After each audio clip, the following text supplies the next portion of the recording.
government won the vote on its controversial benefits bill, but it had to completely gut it, offer a series of last-minute concessions in order to try and win over Labour rebels, and it didn't even win over all of them. And there are now concerns the bill won't deliver any significant savings, with the Conservatives claiming Rachel Reeves will now have to raise taxes or increase borrowing. We can speak to the Shadow Financial Secretary to the Treasury, Gareth Davies. Morning. Good morning. You were very clear, Kemi Badenoch was very clear, that the government needed to implement these reforms. In fact, I think you said you would vote against the bill because they didn't go far enough. So you must be very disappointed to see these U-turns from the government yesterday?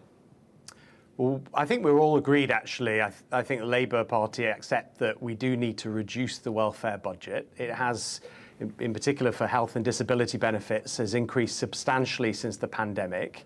And we wanted to see that budget come down because we believe it is unsustainable. What we saw last night was a series of changes which won't actually save any money. And because they're increasing as part of the bill last night, the standard rate of UC, it actually, ironically, could actually cost the government more money as a result of last night's bill passing. So yes, we did want them to go much farther than they did last night, and we would encourage them to look at other reforms that we were introducing, such as the fit note reform and work capability assessment. So this is one of those unusual situations where the opposition is supporting the government, saying implement your reforms, in fact go further, and then is disappointed when the government then fails to deliver on its promises. So just to be clear, your position now is that the government and a Conservative government would go ahead with those cuts to personal independence payments for existing and future claimants to get the bills down. That is your position.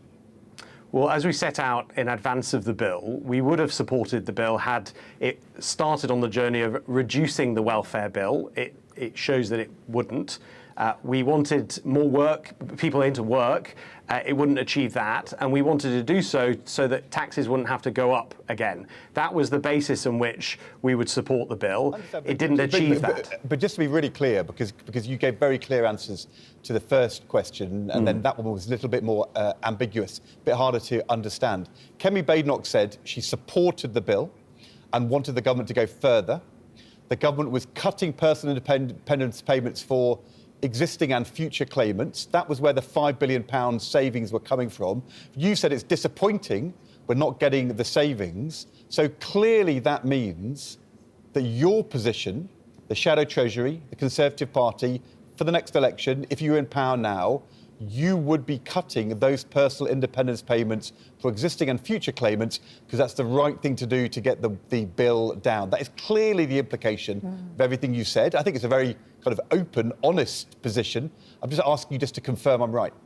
Well, we'd already set out on that journey, actually. We'd started tightening the criteria for PIP claimants because, as I said at the beginning, it is unsustainable. We have a situation now where the number of claimants has increased substantially since the pandemic, and I think that's where we do agree. One of the areas that you can reform is the criteria on PIP assessments. Yes, absolutely.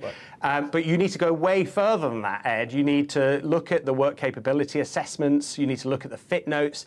I mean, a statistic for you, those who go through the fit note process, go to a GP with a condition, 94% of those end up being signed off work. And that starts them on a journey in the benefit system, which we believe, is not right. Some people actually would do well to go into the workforce and stay in the workforce. That may actually be better for them if they were to do that. And so you need to go way beyond, actually, what they were proposing last night. Very clear. I mean, I have to say, there's not been a huge amount of detailed policy so far from Kemi Badenoch, but to get a clear manifesto commitment from the Shadow Minister is very good. Where would you cut, though, Shadow Minister? Would people with Parkinson's, for instance, people with cancer, people with bipolar disorder, where would you land your PIP axe? Well, I'm not going to get into individual conditions. I don't think that's appropriate right now. We're not in government. Labour Party are in government. We lost the last election. But before that election, we did set out very clearly the reforms that we would implement. I've talked about the fit notes system already in the work capability assessment. But the trouble is that these things are all about where you would put the axe. And that's actually what sort of ended these reforms for the government, because as soon as you start looking at individuals losing their PIP benefits, that's where people realise how disastrous this policy could be. We as a Conservative Party are united in the need to reduce the welfare bill. We don't think it's right that by 2030 we're going to be spending £100 billion on health and disability benefits, more than we spend on defence. So where would you cut it? Pounds. Who is it too generous to?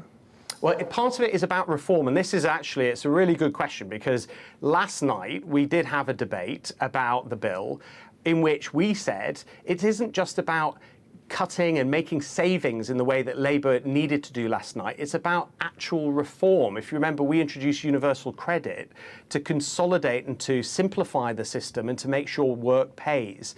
It is about reform and ensuring that the process you go through before you get onto into the benefit system is focused on what you can do and not just what you can't do. And I think it's a fundamental shift in sort of how we look at people and their ability to work. But Gareth Davies, don't go all waffly on us at this point in the interview. The legislation was very clear. It was changing the point system. It meant that somebody who could not wash below the waist and use the toilet would no longer get personal independence payments because they wouldn't get enough points in one category. That was very clear. That's what you supported, and that's what's now been removed by Labour, something that you regret. So for somebody in that situation, with those PIP points, they would be losing personal independence payments. If you were in power, that's what you've told us today is your commitment. I'm sorry, Ed. I think it's just important for you to be clear, because it isn't waffle. It is about reform. What you're talking about is cutting and slashing spending, and that's what Labour were desperate to do because they found themselves in this unsustainable financial position. What I'm talking about is reforming the system. You said that you supported the reforms. In fact, Kemi Badenoch wanted the government to go further, and you've regretted them removing those reforms, which will cost money. So I'm saying to you, that means that you are going to continue to support those reforms, which has those implications for people who are currently getting PIP. They would lose it. You can't now say, reform, waffle, I don't want to answer the question. If you supported those clauses in the bill, then you supported those clauses in the bill. I think you've just described why Labour have got into such a mess. They have been talking, like you are today, about individual cuts and trying to make savings, when I'm saying we need to reform the system so that we have less... bill. Hang on. If we have less people going into the system, and the bill, by the way, didn't work. That's why we voted against it. We said consistently that while individual measures may help to reduce the welfare bill, if you're going to actually really reduce the welfare bill so that it is more sustainable, you've got to step back and change the way in which we approach the benefit system and how people enter the benefit system. That's what I'm talking about, and that would have a more fundamental impact on the sustainability of public finances. But now you're contradicting. I'm not contradicting. But now you're contradicting your first answer. Kemi Badenoch said that Keir Starmer was wrong to resile and do U-turns from what was in this bill. She wanted him to go further. You're now saying that you're not sure now whether you agree with what was in the bill before it got You're gutted. putting words in my... I'm sorry. You're not. That is not what I'm saying at all. If you play it back, you'll see. What I'm saying is we need way more saving. Yes, we do. 12 billion was set out at the election. Work capability assessments would have saved £2 billion.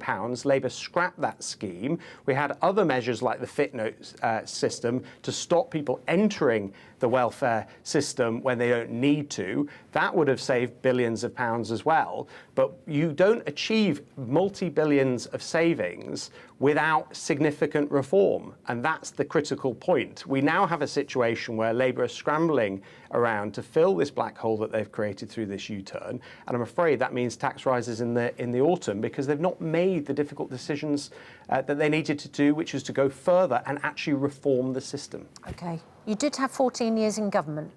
And we did a lot in that time. Leaving a system behind which you are criticising for ballooning and saying needs reform. Post-pandemic. So before the pandemic, workforce inactivity, economic inactivity was falling by 100,000 a year. Then we had the pandemic, and yes, it absolutely ballooned. Yes. Health and disability benefits ballooned after that. Come on. We had Jeremy Hunt, your last chance at the Exchequer. Get the chart. It shows you had very Jeremy clearly after Hunt, the pandemic. your last chance at Exchequer, who told us on this programme last week that the changes he was involved in back in 2014 in the Care Act, which changed the way in which the health service treated mental illness, inadvertently led to these changes in the welfare system, which led to that very rapid rise in people getting personal independence payments for mental illness. He said that, and he was your Chancellor. I mean, I don't think he said it was just since the pandemic. He said it started well before the pandemic. Isn't part of being in opposition that you have to sort of be open about what went wrong?